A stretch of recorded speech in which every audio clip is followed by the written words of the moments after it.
बिस्मिल्लाहिर्रहमानिर्रहीम। इंग्लिश का इंतहाई अहम और important topic phrases and its types. बहुत इंपॉर्टेंट टॉपिक चारों क्लासेस के लिए, 9, 10, फर्स्ट सेकंड के लिए ऑब्जेक्टिव में पूछा जाता है। सेकंड ईयर को सब्जेक्टिव में 6 नंबर का आता है। फ्रेज और क्लॉजेज के बारे में हमारा एक सेपरेट लेक्चर भी मौजूद है, बट फ्रेज और उसकी टाइप्स के बारे में चारों क्लासेस का मैंने ये देखा मॉडल पेपर में कि चारों क्लासेस में पूछा जाता है फ्रेज और क्लॉजेज के बारे में, और फ्रेज की टाइप्स के बारे में अमूमी तौर पे पूछा जाता है। तो सबसे पहले फ्रेज के बारे में लिखिए, उसकी डेफिनेशन लिखिए, होता क्या है फ्रेज। लिखिएगा group of words that has no subject verb combination. छोटी सी डेफिनेशन है बच्चे। कहता है group of words that has no subject combination. Subject verb combination, इसमें सब्जेक्ट वर्ब का आपस में कोई ताल्लुक नहीं होता। फ्रेज बेसिकली एक बेमानी जुमला होता है। उर्दू में हम इसको बेमानी जुमला कहते हैं। दो बातें और लिख लीजिए इसके बारे में। It doesn't give any meaning, on, but when used in the sentence give a proper meaning। अकेला ये कोई मतलब नहीं देता, जब किसी जुमले में हम इसको इस्तेमाल करते हैं ये मतलब देता है। 3 बातें लिखवा दी, इसकी लंबी चौड़ी में कहानियां नहीं लिखवाऊंगा। कहता है कि group of word that has no subject verb combination, ये ऐसे लफ्जों का मजमू होता है जिसका सब्जेक्ट और वर्ब आपस में ना हो, तो सब्जेक्ट वर्ब का कॉम्बिनेशन नहीं है यहाँ पे। It doesn't give any meaning, कहता मीनिंग भी नहीं देता कोई, लेकिन जब किसी जुमले में इस्तेमाल करते हैं तो ये फिर मीनिंग देता है। मैं एक बात आपको इसकी एक एग्जांपल देता हूँ, ठीक है जी। In the it is called phrase in the park. Sir क्या चीज इन द पार्क? कोई बात नहीं समझ आ रही ना जी। मैं कह रहा हूं इन the park, at the garden. आप मुझसे पूछेंगे सर ये इन द पार्क क्या है, एट द गार्डन क्या है, आप कहना क्या चाह रहे हैं? आप बात समझाएं। अब इन द पार्क से आपको बात समझ नहीं आ रही, इसमें सब्जेक्ट वर्ब का कॉम्बिनेशन नहीं इस्तेमाल हुआ और ये मीनिंग भी कोई नहीं दे रहा। लेकिन जब मैं ये किसी जुमले में डालूंगा, Ali walks in the park, तो ये फिर मतलब देगा। अब ये मतलब दे रहा है Ali walks in the park, Ali park में वॉक करता है। मैंने कहा कि अकेले ये मीनिंग देते ही नहीं है सर, जब किसी जुमले में डाला जाता है तब ये मीनिंग देता है। इन द पार्क मेरे पास फ्रेज था, लेकिन जब मैंने जुमले में डाला इसलिए मीनिंग दे दिया। Ali walks in the park, Ali garden में, अली उसमें पार्क में वॉक करता है। ठीक है जी। अब एक और मैं आपको बताता हूं। द बिग हाउस, बड़ा घर। सर क्या बड़ा घर, आप कहना क्या चाह रहे हैं? बात नहीं समझ आ रही ना। The big house, it is called phrase. The big house क्या है? वो फ्रेज। लेकिन जब ये phrase Ali built the big house, Ali ने बड़ा घर बनाया, अली ने बड़ा घर बनाया। अब बात समझ आ रही सर कि कहने वाला कहना चाह रहा था कि अली ने बड़ा घर बनाया। इन द बिग हाउस क्या था? Phrase.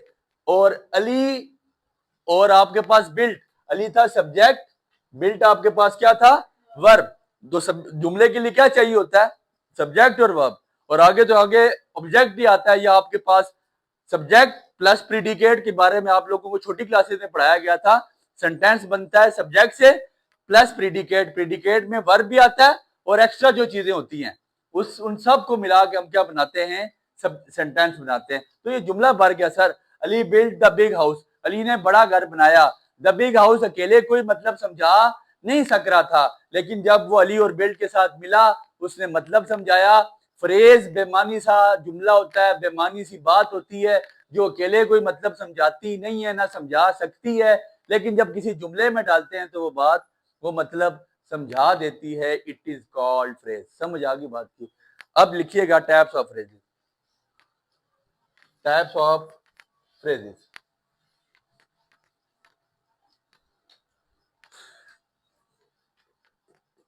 Types of phrases basically अमूमी तौर पे कुछ लोग 8 टाइप्स बताते हैं, कुछ 9 बताते हैं, लेकिन आपके लेवल तक के लिए 5 टाइप्स इनफ है। 9वीं 10वीं 11वीं 12वीं के लेवल के लिए 5 टाइप्स इनफ है। सेपरेटली लादा लेक्चर मेरा उस पर रिकॉर्ड हुआ है। एक आपके पास नाउन फ्रेज होती है, दूसरी आपके पास वर्ब फ्रेज, तीसरी आपके पास एडवर्ब फ्रेज। सर आपकी बुक पे अगर एडवर्बियल लिखा हुआ तो वो भी ये चीज है, एडवर्ब हो सकता है या एडवर्बियल हो सकता है, एक ही बात। चौथी आपके पास एडजेक्टिव फ्रेज, और पांचवी आपके पास प्रीपोजिशनल फ्रेज। तो मैंने इस लेक्चर को ऐसा कर दिया कि मैंने टाइप्स ऑफ वो भी पढ़ा दी और साथ प्रीपोजिशनल पे भी हम इसको ड्रैगिंग करेंगे। आपको प्रीपोजिशनल 6 नंबर की आती है, और ये जो noun, pronoun, noun, verb, adverb, adjective, ये आपके पास ये आपको आती हैं 4 नंबर की एमसीक्यूज में, उसमें आती हैं ऑब्जेक्टिव में।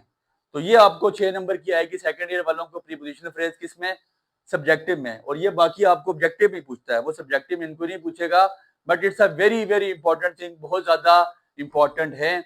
सबसे पहले आपके पास फ्रेज, हम इसको क्या कहते हैं, नाउन फ्रेज। ठीक है जी, नाउन फ्रेज।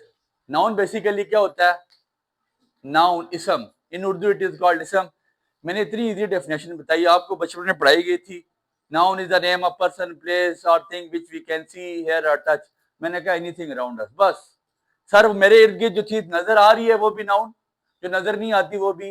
ये दो बैठे हुए, ये दो अल्लाह फरमा रहा है कंधों पे बिठाए हुए, नजर नहीं आ रहे, नाउन है सर, नाम फरिश्ते हैं इनका। जो चीज नजर आ रही है, जो चीज नजर नहीं आ रही, हो सकता है इस कमरे में हमारे अलावा कोई और मखलूकात हो, नजर नहीं आती, नजर नहीं आ रही, नाम रखती हैं अपना, अपना नाम रखती हैं, उनको क्या कहा जाता है, नाउन। ठीक हो गया, noun phrase. Phrase act like a noun, phrase act like a noun.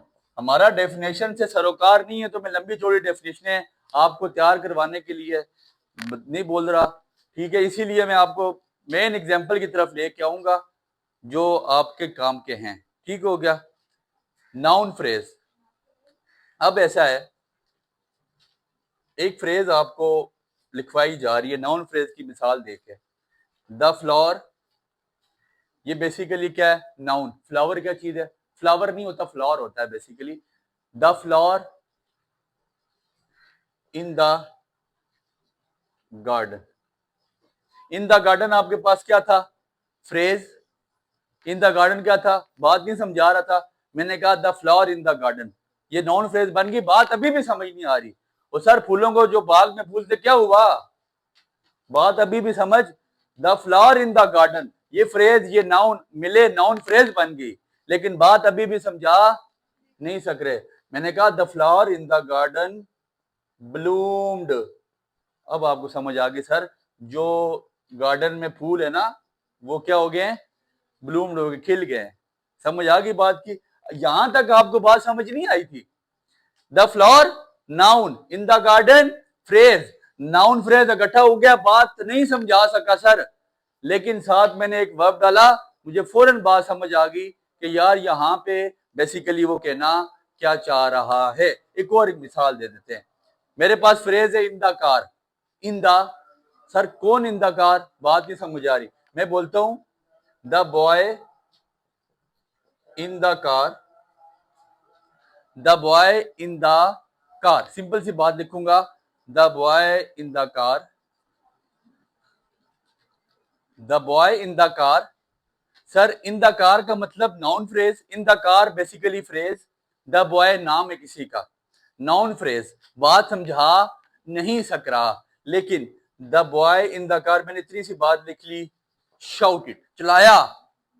The boy in the car shouted, लड़का गाड़ी में चिल्लाया। आपको बात समझ आ गई सर, कोई लड़का होगा, कोई गाड़ी होगी और वो चिल्ला रहा होगा।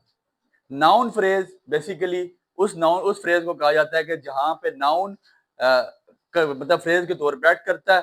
अकेला इन द गार्डन कोई बात नहीं समझाता, अकेला इन द कार कोई बात नहीं समझाता, साथ नाउन आया फिर भी बात नहीं समझा रहा, लेकिन कोई वर्ब आएगा तो बात समझ आ जाएगी। It is basically called noun phrase. ठीक है जी। दूसरा फ्रेज आपने लिखना है वर्ब फ्रेज।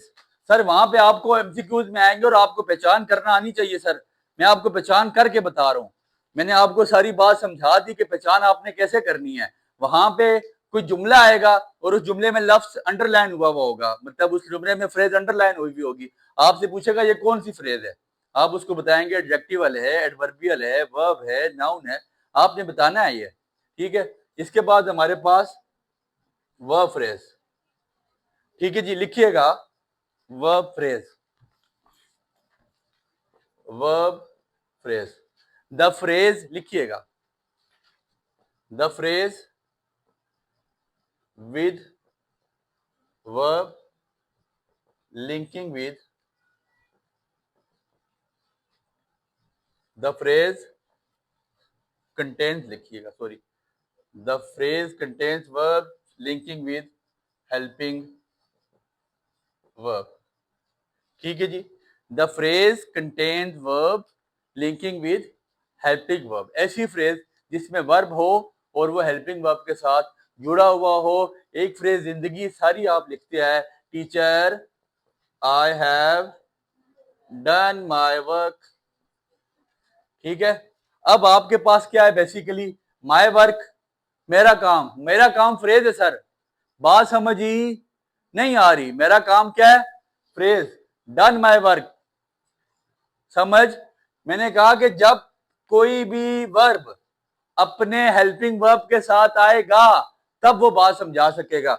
हैव आपके पास हेल्पिंग वर्ब, डन आपके पास मेन वर्ब, वर्ब की third form, it's a present perfect. I have done my work, मैं अपना काम कर चुका हूं। ठीक हो गया। जैसे Ali has sold his car, Ali ने अपनी गाड़ी बेच दी है। अगर मैं लिखूं सोल्ड हिज कार, बात आपको समझ नहीं आएगी। हिज कार लिखूं, बात फिर भी समझ नहीं आएगी। लेकिन जब मैं लिखूंगा Ali has sold his car, आपको बात समझ आएगी। कोई अली है, वो लड़का है और उसने अपनी गाड़ी को सेल आउट कर दिया होगा। आपको यहाँ पे बात समझ आ रही है। अकेला फ्रेज बात समझा नहीं सकता।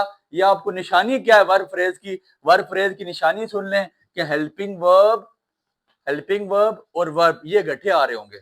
नाउन फ्रेज में नाउन के बाद आपके पास फ्रेज होगी और उसके आखिर में कोई वर्ब होगा।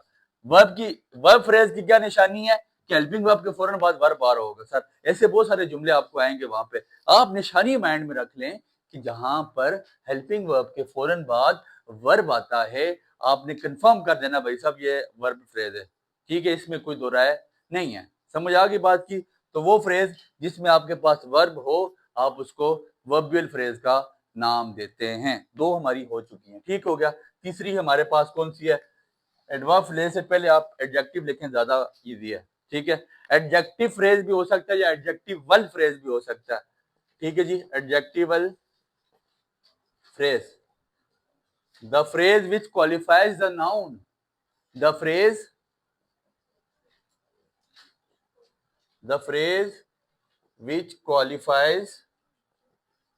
which qualifies the noun or add something, यहां तक भी लिखे बहुत है लेकिन थोड़ा सा, और add something in the meaning of noun। ऐसी फ्रेज जो क्या करती है, जो किसी नाउन के बारे में कोई इंफॉर्मेशन दे रही होती है। The phrase which qualifies the noun, ठीक है, जो नाउन के बारे में कोई बताती है, एंड एड समथिंग, और उसकी मीनिंग में कोई इजाफा करती है। ठीक है जी। अब जैसे आपके पास, आपको पता है बहुत बड़ी बिल्डिंग है बुर्ज खलीफा। ठीक है। बुर्ज खलीफा, अब क्या है, हम क्या लिखेंगे, बुर्ज खलीफा इज वेरी टॉल। टॉल होना है, लंबा होना। ये टॉल किसकी क्वालिटी है, बुर्ज खलीफा की। बुर्ज खलीफा क्या है, किसी का नाम। नाम की क्वालिटी को क्वालिफाई कौन करता है, एडजेक्टिव। और एडजेक्टिव को थोड़ा सा बढ़ा चढ़ा के कौन बता रहा है, वेरी। अब आपको आ जाएगा हरी, very very tall. Sir very tall क्या है, आपको बात नहीं समझ आ रही ना। अगर लिखा हुआ आ जाए वेरी टॉल, वेरी चीप, ठीक है जी। You are a big liar, मैं कहता हूँ यू आर अ, ये लिखते हैं Ali is a big, Ali बहुत बड़ा झूठा है जी, उसने किसी गलत यकीन नहीं करना। Ali is a big liar, अगर आ जाए बिग लायर, बड़ा झूठा, ये किसी की खामी खूबी अच्छाई बुराई तादाद मिकदार को हम एडजेक्टिव कहते हैं। बिग लायर का मतलब बड़ा झूठा। तो अगर आ जाए अलीजा बिग लायर, तो इसका मतलब है यहाँ पे किस शख्स की बुराई बयान हो रही है, अली की। अली नाउन है और नाउन के बारे में कुछ जो बताए उसको हम एडजेक्टिव कहते हैं, उसकी सिफ्त कहते हैं। बिग लायर आ गया एडजेक्टिवल फ्रेज, तो Ali is a big liar basically आपके पास एडजेक्टिवल फ्रेज की मिसाल है जो किसी नाउन के बारे में कुछ बताता है। भाई साहब नाउन क्या चीज है, ठीक है जी, नाउन इज अ, नाउन है क्या। अब आपके पास कोई और मिसाल दे दें, आपके पास ढेरों लाखों मिसालें हैं, ठीक है जी। आलिया इज, या आलिया इज वेरी कनिंग, ठीक है जी, आलिया इज वेरी कनिंग, या हम कह सकते हैं आलिया का मुनाफकाना ज़हन है। ये सारी बातें किसके सेंस में आ रही हैं, आलिया की हम बात करें। और आलिया क्या है, नाउन, और एडजेक्टिव क्या करता है, नाउन को क्वालिफाई करता है। अगर आ जाए वेरी कनिंग, इसका मतलब है कि ये आपके पास एडजेक्टिवल फ्रेज है। तो ये याद रखिएगा, एडजेक्टिवल फ्रेज में आपके पास किसी की खामी खूबी अच्छाई बुराई तादाद मिकदार हम लिख सकते हैं। एडजेक्टिवल फ्रेज किसी भी नाउन के बारे में कुछ चीज बताता है, नाउन के बारे में इंफॉर्मेशन देता है। इसके बाद हमारे पास एडवर्बियल फ्रेज, जो हमारा नेक्स्ट फ्रेज आएगा, वो next type of phrase, it is called adverbial phrase, ठीक है। एडवर्ब बेसिकली क्या होता है, एडवर्ब कहा जाता है कि जो वर्ब के बारे में इंफॉर्मेशन देता है। आपको याद हो, आपको पार्ट्स ऑफ स्पीच में पढ़ाया गया था एडवर्ब, जितने मतलब आपको 4 टाइप पढ़ाई गई थी, adverb of time, adverb of place, frequency और manner. Cheaply, hardly, softly, sharply. जब देखें अब हम अगर ये कह सकते हैं ही रन्स फास्टली, ठीक है, ये वैसे अभी लिखिएगा नहीं, ही रन्स फास्टली, वो भागता है, यहां तक भी बात समझ आ रही है, वो भागता है फास्टली, तेजी के साथ। तो ये फास्ट, फास्टली किसको क्वालिफाई कर रहा है, भागने को, भागने के बारे में कुछ इन्फॉर्म। ही रन स्लोली, वो आस्ता भागता है। अब स्लोली किसके बारे में बता रहा है, रन्स के बारे में। तो एडवर्ब बेसिकली क्या होता है, जो वर्ब के बारे में इंफॉर्मेशन देता है। एडजेक्टिव क्या होता है, जो नाउन के बारे में कोई इंफॉर्मेशन दे रहा होता है, किसी के बंदे के किसी इसम के बारे में इंफॉर्मेशन। और एडवर्ब वर्ब के बारे में इंफॉर्मेशन दे रहा है, यार कोई काम हो तो रहा है तो हो कैसे रहा है, ठीक है जी। लिखिएगा एडवर्ब फ्रेज के बारे में, group of words, group of words, group of word which qualifies the verb of time, frequency, manner and place, ठीक है जी। Adverb group of word which qualifies the verb, ठीक है जी, जो क्या करता है, वर्ब को क्वालिफाई करता है और उसका टाइम बताता है, फ्रीक्वेंसी बताता है, मैनर बताता है और उसकी प्लेस बताता है, ठीक है। आपको पता है एडवर्ब की यही 4 टाइप्स हमने पढ़ी थी। जैसे मिसाल के तौर पे हेयर, वो वहां गया, ही रन्स, मतलब ही वॉक्स देयर, वो वहां गया, वॉक्स चलता है और वहां जाता है, ठीक है जी। देयर का मतलब होता है वहां, हेयर का मतलब होता है यहाँ। फिर वंस, ट्वाइस, 3 टाइम ये एडवर्ब ऑफ फ्रीक्वेंसी है। इनमें से कोई भी आ जाए तो आपने ये माइंड में रखनी है ये बात कि वो बेसिकली एडवर्ब फ्रेज हुआ करेगा, ठीक है। उस फ्रेज को हम एडवर्ब फ्रेज कहते हैं। तो group of words which qualifies the verb, जो वर्ब के बारे में कोई बात बताता है एंड उसका क्या बताता है, टाइम बताता है, फ्रीक्वेंसी बताता है, मैनर बताता है और उसका प्लेस बताता है, ठीक हो गया। अब इसकी एग्जांपल देते हैं, अरी रन्स, ही रन्स लिख लें, ही रन्स वेरी फास्ट। अब एक कॉमन सेंस की बात है सर, ये बात यहां पे समझने की है, ही रन्स वेरी फास्ट। कुछ लोग यहाँ पे ये बोलते हैं कि यार ही रन्स वेरी फास्ट में तो ये तो ऑब्जेक्टिव है, ये तो उसकी सिफ्त है, एडजेक्टिव है, क्या है। कुछ लोग कहते हैं ये तो एडजेक्टिव है, उसकी सिफ्त है, लेकिन ऐसा नहीं है। ये फास्ट किसको क्वालिफाई कर रहा है, वर्ब को। ये नाउन के बारे में कोई नहीं चीज बता रहा। ये अब आप कमेंट में आ रहा होगा सर आपने पीछे भी वहां पे बताया वेरी फ्लान, तो वेरी वेरी कनिंग मैंने जैसे लिखा। अब आप कह रहे होंगे सर वेरी यहाँ भी आ गया, वेरी वहां भी आ गया, दैट मीन्स कि ये दोनों चीजें सेम है। नहीं सर, ये जो फास्ट है ये रन्स के बारे में बता रहा है कि वो भाग कैसे रहा है। ठीक है, ये उसके बारे में, ही के बारे में कोई इंफॉर्मेशन नहीं दे रहा। अगर यहाँ पे होने वाला word information they he she it I we they you के बारे में, तो वो एडजेक्टिव होगा। और अगर यहाँ पे बैठा हुआ फ्रेज या वर्ड इंफॉर्मेशन दे इस वर्ब के बारे में, तो वो एडजेक्टिव होगा सर। वो फिर एडवर्ब, वो फिर वो नहीं होगा, ये याद रखिएगा। वो फिर आपके पास एडवर्ब होगा, एडजेक्टिव नहीं हो सकता, वो उसकी सिफ्त होगी, ये याद रखिएगा। ठीक है जी। नाइफ कट्स, अब छुरी है क्या करती है, नाइफ कट्स काटती है, हम लिख देते हैं शार्पली, शार्पली तेजी से। ठीक है जी, शार्पली तेजी से काटती है। तो अब बात इतनी सी है कि किसकी क्वालिटी बयान हो रही है, ये बात याद रखिएगा। यहां पे काटने के बारे में बताया जा रहा है, नाइफ कट शार्प। अगर यहां पे होता कि, सुनिएगा ये बात बड़ी कॉमन सेंस की बात और गलती करते हैं लोग, नाइफ कट शार्प, छुरी तेज काटती है, दैट मीन की तारीफ छुरी की है, तारीफ किसकी है, और वो कौन सी फ्रेज है, एडजेक्टिव फ्रेज। लेकिन नाइफ कट शार्पली, तेजी से काटती है। अब किसकी बात बयान हो रही है, काटने की, कट्स की। एल वाई वाले जितने भी होते हैं ना वो एडवर्ब होते हैं। L Y sharply, चिपली, hardly, softly, जितने भी एल वाई वाले हैं जिसके आखिर में एल वाई आता है वो एडवर्ब है। तो ये आपने माइंड में रखना है। अगर हो नाइफ कट शार्प या वेरी शार्प, दैट मीन के एडजेक्टिव फ्रेज। और अगर हो नाइफ कट शार्पली, तो वो कौन सा फ्रेज है, एडवर्बियल फ्रेज। समझ आ गई। The last and the most important phrase is prepositional phrase. और यहां से क्लास सेकंड ईयर का 6 नंबर के एमसीक्यूज मतलब सब्जेक्टिव में आते हैं prepositional phrase. Prepositional phrase, prepositional phrase. इससे पहले ये याद रखिएगा, हमारा एक बड़ा इंपॉर्टेंट और बड़ा अच्छा लेक्चर प्रीपोजिशंस का लगा हुआ है, पार्ट्स ऑफ स्पीच में आपको करवाया जाएगा।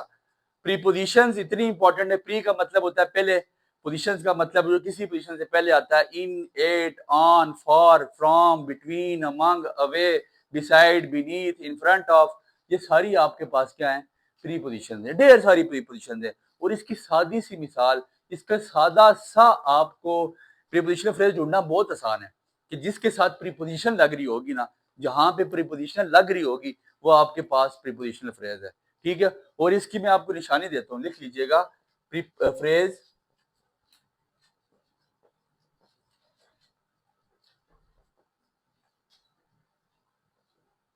Phrase which comes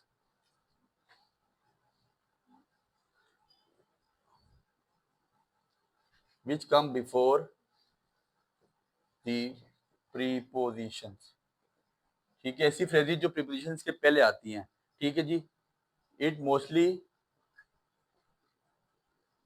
and with noun और प्रोनाउन, अमूमी तौर पे इसके एंड पे नाउन या प्रोनाउन आता है। क्या आता है, noun the pronoun. In the garden, in basically क्या है, प्रीपोजिशन है, और गार्डन किसी चीज का नाम है। तो इसके एंड पे हमेशा क्या आएगा, नाम, नाम आएगा या प्रोनाउन आएगा। प्रोनाउन के होते हैं जो नाउन को क्वालिफाई करते हैं, जैसे he, she, it, I, we, they, you. और इसका ऑब्जेक्ट प्रोनाउन भी आ सकता है, हिम आ सकता है, हिज हर आ सकता है, इट आ सकता है। ठीक है जी, मी आ सकता है, अस आ सकता है, देम आ सकता है, यू आ सकता है। इसका ऑब्जेक्ट प्रोनाउन भी आ सकता है। इन द गार्डन, ठीक है जी। In front of university. अब देखें, in front of, in front of basically क्या होता है, प्रीपोजिशन, के सामने। के हमसे कोई लोकेशन पूछता है तो हम कहते हैं इन फ्रंट ऑफ चेला university. In front of university किसी चीज का नाम है। प्रीपोजिशनल फ्रेज की पहली पहचान ही यही है सर। क्या पहचान है प्रीपोजिशनल फ्रेज की, कि उसके एंड पे क्या आता है, नाम आता है और या प्रोनाउन आता है। और ये भी याद रखिएगा वो स्टार्ट कहाँ, अमूमी तौर पे ये बहुत ज्यादा इंपॉर्टेंट है, वो कहां से स्टार्ट हो रही होंगी, इन से, एट से, ऑन से, ज्यादातर यही होती हैं। इन फ्रंट ऑफ से, अवे से, बीनीथ से, बिसाइड से, बिहाइंड से, फ्रॉम, अमंग, बिटवीन, ठीक है, फिर फॉर, फ्रॉम, वो ढेर सारी है आपके पास। लेकिन अमूमी तौर पे जो आप लोगों के लेवल तक आएंगी ना, वो आपको निशानी याद में रखनी है। जब आपसे वो पूछे, जुमला देगा, मैं एक जुमला लिख के बताता हूँ। Ali is sleeping, Ali is sleeping on the carpet, Ali carpet पे सो रहा है। Ali is sleeping on the, आपको बोला जाएगा सर यहाँ से नॉन फ्रेज ढूंढे। जुमला इसी तरह आता है, जुमला आएगा और बोलेगा जी नॉन फ्रेज ढूंढे। अब आप परेशान हो जाओगे सर कि यहाँ पे नॉन फ्रेज ढूंढने का सीन क्या है। तो बस याद आपने ये रखना है, नॉन फ्रेज स्टार्ट कहाँ से होगी, इन जुमलों से, इन लफ्जों से स्टार्ट हो रही होगी, और एंड किस पे हो रही होगी, नाउन पे। कारपेट नाउन है किसी चीज का नाम। तो आपने बस आंखें खोल के, बंद तो नहीं करके लगा सकते, लेकिन बंद करके ये सोच लेना है कि ऑन द कारपेट आपके पास क्या होगा, प्रीपोजिशनल फ्रेज होगा। ये कंफर्म बात है, ठीक है जी। अली, हम कहते हैं कहाँ, अली कहाँ रहते हैं जी, Ali lives in front of CMH, Ali CMH के सामने रहता है, ठीक हो गया। सीएमएच कंबाइंड मिलिट्री हॉस्पिटल के सामने रहता है। Ali lives in front of, और प्रीपोजिशनल फ्रेज कहाँ से स्टार्ट होती है, इन फ्रंट ऑफ से, और कहाँ तक जाती है, जहां जिसके एंड पे नाम आ रहा है, इन फ्रंट ऑफ सीएमएच। इसको आपने अंडरलाइन करना है, वहां आपसे अंडरलाइन करवाता है। और ये 6 नंबर की आती हैं अमूमी तौर पे। बस ये आपको मैंने निशानी भी बता दी, एक जुगाड़ भी बता दिया। आप अपने माइंड में रखेंगे कि प्रीपोजिशनल फ्रेज इन्हीं लफ्जों से स्टार्ट हो रही होती है। इसके अलावा भी है, बट आपके लेवल तक मैं ये समझता हूँ ये बहुत है। हाँ, फिर 2 से हो सकती है, TO2, ठीक है जी, TO2 से आपके पास स्टार्ट होती है। फिर इसके अलावा ये भी लिख लें, टूवर्ड्स, ठीक है जी। टू और टूवर्ड्स प्रीपोजिशन के बारे में मैंने बहुत अच्छी प्रीपोजिशन का, जब प्रीपोजिशन वाला लेक्चर आपको करवाया जाएगा। टू बेसिकली कहा जाता है, शो करता है आपकी मूवमेंट को। आप लिखते हैं कि आपको याद हो, आप एप्लीकेशन लिखा करते तो स्टार्ट में लिखते थे टू द प्रिंसिपल। टू का मतलब एप्लीकेशन आपसे प्रिंसिपल साहब की तरफ जा रही है, ठीक है। अक्सर लोग ना टू और टू वर्ड में गलती करते हैं। कुछ लोग, आज के स्टेटस का दौर है तो लोग स्टेटस लगाते हैं टू वर्ड इस्लामाबाद, ठीक है। तो टू वर्ड इस्लामाबाद हम गलत लगाते हैं, ये याद रखिएगा। टू और टू वर्ड में फर्क क्या है, अगर आपने एग्जैक्ट किसी जगह पे जाना है तो आपको टू लिखना पड़ेगा।